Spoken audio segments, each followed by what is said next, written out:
What we are going to do today is dropping in an PERUN hybrid version 2 to an SPECNAARMS core Daniel Defense MK18. So this is a very fast, very quick video just to show you how easy it is. I will stop by the most important parts.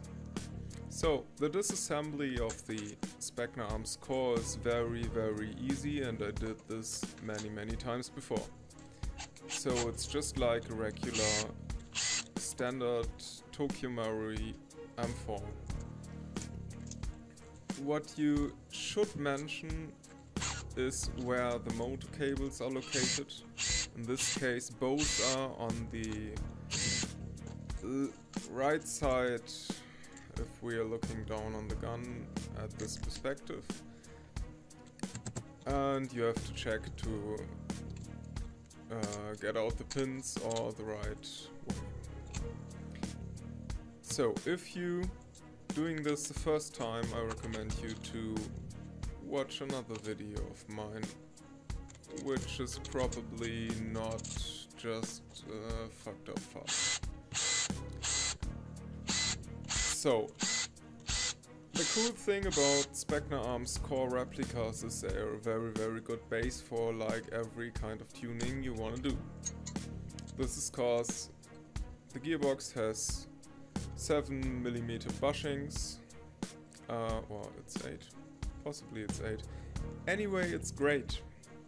And everything else is standard, pretty standard. So we're getting out the switch, we're getting out the manual safety, or the mechanical safety, and this is pretty much all we have to do.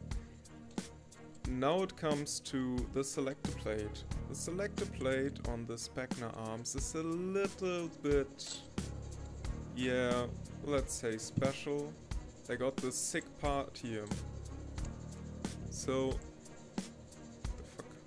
this plate has actually a thicker part which we need to grind down a little bit. So yeah, I'm just grabbing a rasp and lower it down a little bit.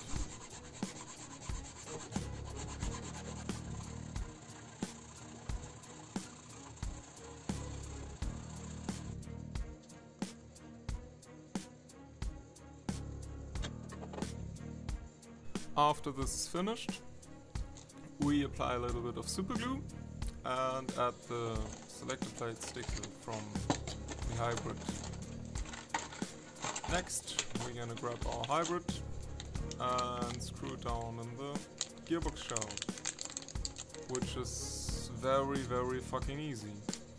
You have to look out so the line, which is pointed out on the MOSFET itself, aligns about 1mm on the edge of the sector gear, and that's it.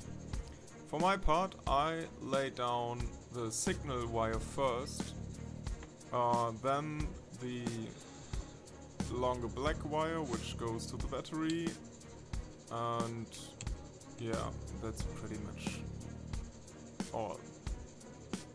If the wires fit in somehow, everything's fine.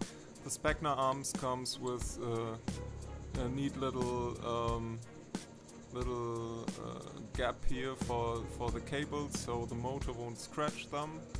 This is very useful, comes in handy if you're gonna drop a MOSFET which needs a signal wire.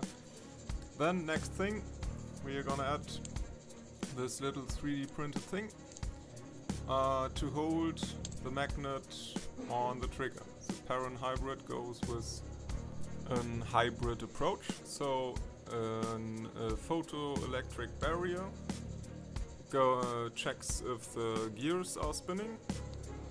This is why you need this sensor line, and a magnet is placed on the trigger, and a sensor just checks if the trigger respective the magnet is moving.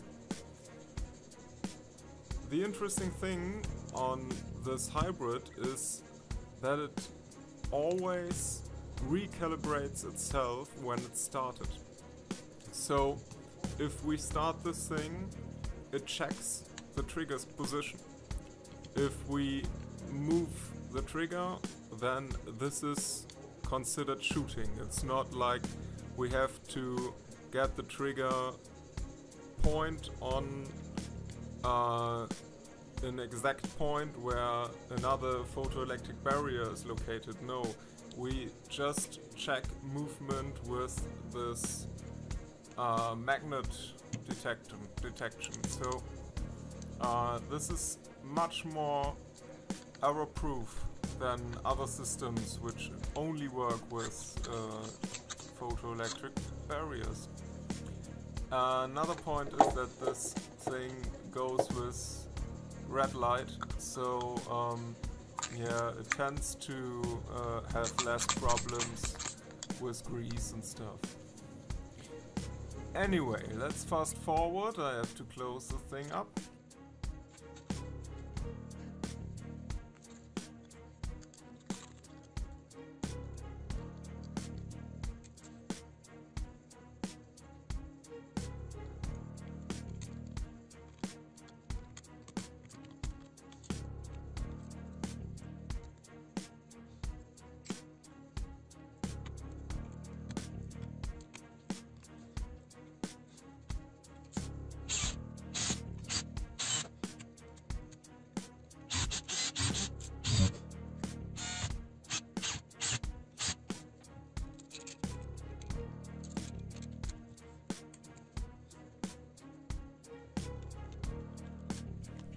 While adding the middle pin here, I have to gently push the trigger sometimes. So don't force this pin in. This is crucial or you will damage your trigger magnet. So, do you remember which way the cables were? Not this way. Yeah. I greased the motor spring a little bit just to hold it in place. A little grease. Never stopped anything.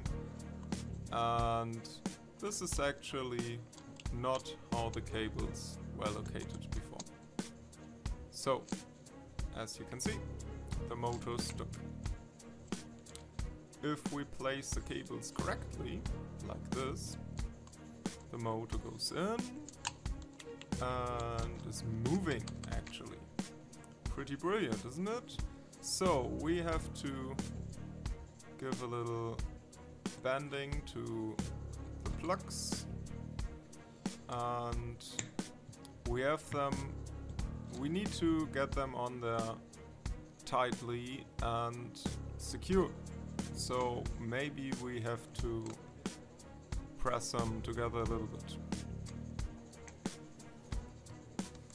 Next up, we're gonna try to get no cables between the motor and the motor plate. We fix the motor plate and we can go for testing.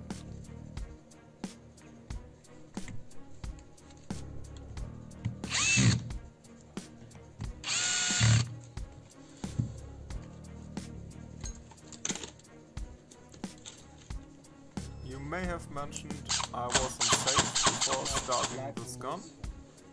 If you are not on safe, like this, on auto, it will shoot on auto, it will not shoot on semi, and if you go back to safe, it will shoot. So this is because the PERUN will detect the position of the fire selector every time you get on the battery, and the first position which is detected is obviously safe.